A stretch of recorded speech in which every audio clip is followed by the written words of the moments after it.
Hi friends, ಈಗಾಗಲೇ ನೀವು ನೋಡಿರ್ತೀರಾ ಇದೇನಿದು ಕಾಡು ಕರ್ಕೊಂಡು ಬಂದು ಬ್ಲೌಸ್ ವರ್ಕ್ ಮಾಡ್ತಾರೆ ಅಂತ ತಿಳ್ಕೊಂಡಿರ್ಬೋದು. ಖಂಡಿತವಾಗ್ಲೂ ಇಲ್ಲ ಫ್ರೆಂಡ್ಸ್. ನಾನು ಈ ಪ್ಲೇಸಿಗೆ ಏನಕ್ಕೆ ಕರ್ಕೊಂಡು ಬಂದಿದ್ದೀನಿ ಅದನ್ನು ನಾನು ಆಮೇಲಿಂದ ತಿಳಿಸ್ತೀನಿ. ಮುಂಚಿತವಾಗಿ ನಾನು ನಿಮಗೆ ತಿಳಿಯಪಡಿಸೋದು ಏನಂತಂದರೆ, ನಾನು ಈಗಾಗಲೇ ನೀವು ನನ್ನ ಹಿಂದಿನ ವೀಡಿಯೋಸ್ ಎಲ್ಲ ನೋಡಿರ್ತೀರಾ. ಎಲ್ಲ ರೀತಿ ನಾನು ವರ್ಕ್ನ ಅಪ್ಲೋಡ್ ಮಾಡಿದ್ದೀನಿ. ಯಾಕಂದರೆ ಹೆಣ್ಮಕ್ಳು ಈಗ ಓದಿರೋರಾಗಲಿ ಓದಿಲ್ದಿರೋರಾಗಲಿ ಮದುವೆ ಆದಮೇಲೆ ಸುಮ್ಮನೆ ಮನೆಯಲ್ಲಿ ಕೂತು ಯೋಚನೆ ಮಾಡ್ತಿರ್ತಾರೆ, ಏನು ಕೆಲಸ ಮಾಡೋದು ಅಂತೇಳಿ. ಬಟ್ ಯೋಚನೆ ಮಾಡೋಂಥ ವಿಷಯ ಯಾವುದಿಲ್ಲ ಫ್ರೆಂಡ್ಸ್. ಮನಸ್ಸು ಮಾಡಿದ್ರೆ ಯಾವುದನ್ನು ಬೇಕಾದರೂ ನಾವು ಕಲಿತು ಅದರಲ್ಲಿ ನಾವು ಮುಂದೆ ಸಂಪಾದನೆ ಮಾಡೋದಕ್ಕೆ ಪ್ರಾರಂಭ ಮಾಡ್ಬೋದು. ಫಾರ್ ಎಕ್ಸಾಂಪಲ್ ನನ್ನನ್ನೇ ತಗೊಳ್ಳಿ ನೀವು. ನೋಡಿ ಫ್ರೆಂಡ್ಸ್, ನಾನು ಕುಚ್ಚ ಹಾಕೋದು ಕಲ್ತಿದ್ದೀನಿ, ಮತ್ತು ಬ್ರೈಡಲ್ ಕುಚ್ ಯಾವ ರೀತಿ ಆದ್ರೂ ಹಾಕ್ತೀನಿ, ಮತ್ತು ಉಲ್ಲನ್ನಲ್ಲಿ ವರ್ಕ್ನ ನೀವು ವೀಡಿಯೋಸಲ್ಲಿ ನೋಡಿರ್ತೀರಾ. ಮತ್ತು ಅದೇ ರೀತಿಯಾಗಿ ಫ್ರೆಂಡ್ಸ್ ಬೀಡ್ ವರ್ಕ್ನು ಮಾಡಿದ್ದೀನಿ.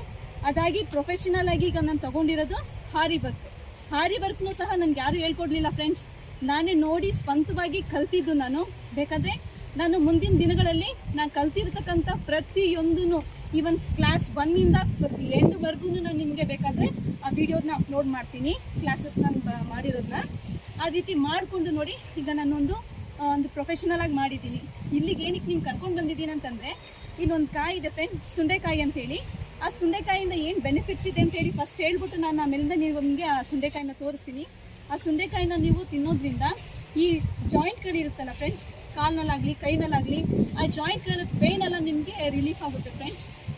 ತುಂಬ ಒಳ್ಳೆಯದು, ಆರೋಗ್ಯಕ್ಕೂ ತುಂಬ ರುಚಿಕರವಾಗಿಯೂ ಇರುತ್ತೆ ಫ್ರೆಂಡ್ಸ್. ಬನ್ನಿ ಆ ಸುಂಡೆಕಾಯಿ ಯಾವ ರೀತಿ ಇದೆ ಅಂತ ನೋಡೋಣ. ಆದರೆ ಫ್ರೆಂಡ್ಸ್, ಸಾಮಾನ್ಯವಾಗಿ ನಾರ್ಮಲ್ ಗಿಡಗಳಲ್ಲಿ ಸಿಗೋದಿಲ್ಲ, ಇದೆಲ್ಲ ಹಳ್ಳಿ ಈ ಗದ್ದೆ ಸೈಡ್ ಮಾತ್ರನೇ ಸಿಕ್ಕೋದು. ಇಲ್ಲಿ ನೋಡಿ ಫ್ರೆಂಡ್ಸ್, ಈ ತುಂಬ ಮುಳ್ಳುಗಳೆಲ್ಲ ಇರುತ್ತೆ. ಇದನ್ನು ಕೀಳೋದಕ್ಕೆ ಹೋಗುವಾಗ ನಮಗೆ ಮುಳ್ಳು ಚುಚ್ಕೊಳ್ಳುತ್ತೆ. ನೋಡಿ ಫ್ರೆಂಡ್, ಈ ರೀತಿ ಇರುತ್ತೆ ಫ್ರೆಂಡ್ಸ್. ಈ ರೀತಿ ಇದನ್ನು ಹೀಗೆ ಹಾಕೋಕ್ಕಾಗೋದಿಲ್ಲ. ಇದನ್ನು ಒಂದು ಕಲ್ಲಿನಲ್ಲಿ ಜಬ್ಬಿದ್ರೆ ಅದರೊಳಗಡೆ ಈ ರೀತಿ ಬೀಜ ಇರುತ್ತೆ ಫ್ರೆಂಡ್ಸ್. ನೋಡಿ, ಈ ರೀತಿ ಬೀಜ ಇರುತ್ತೆ. ಆ ಬೀಜ ಫುಲ್ ತೆಗೆದು ಈ ಸಿಪ್ಪೆನಲ್ಲಿ ಏನಿದೆ ಅಂತ ಅನ್ಬೋದು.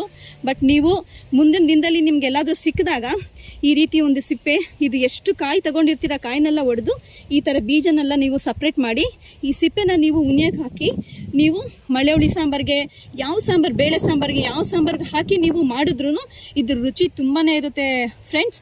ಇದ್ರದ್ದು ಒಂದು ಬೆನಿಫಿಟ್ಸನ್ನು ನೀವು ಪಡ್ಕೊಳ್ಬೇಕು ಫ್ರೆಂಡ್ಸ್. ಇದರಿಂದ ಒಳ್ಳೇದಾಗೋದ್ರಿಂದ ನಾನು ನಿಮಗೆ ತಿಳಿಸ್ಕೊಡ್ತಾ ಇದ್ದೀನಿ. ತುಂಬಾ ಬಿಸಿಲಿದೆ ಫ್ರೆಂಡ್ಸ್ ಇಲ್ಲಿ, ಆದ್ರೂ ಸಹ ಪರವಾಗಿಲ್ಲ. ನೋಡಿ, ಇದು ನಮ್ಮ ಹೊಳೆ, ನಮ್ಮ ಊರಿನ ಹೊಳೆ.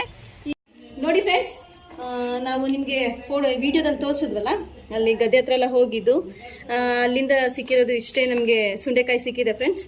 ಇದರಿಂದ ಸಾಂಬಾರು ಮಾಡಿ ಒಳ್ಳೆ ರೀತಿ ರುಚಿ ಬರುತ್ತೆ, ಆರೋಗ್ಯಕ್ಕೂ ಒಳ್ಳೆಯದು ಫ್ರೆಂಡ್ಸ್. ಇದೆಲ್ಲ ಸಾಮಾನ್ಯವಾಗಿ ನಿಮಗೆ ಮನೆಗಳ ಹತ್ರ ಇರೋಂಥ ಗಿಡ ಮರಗಳಲ್ಲಿ ಸಿಗೋದಿಲ್ಲ.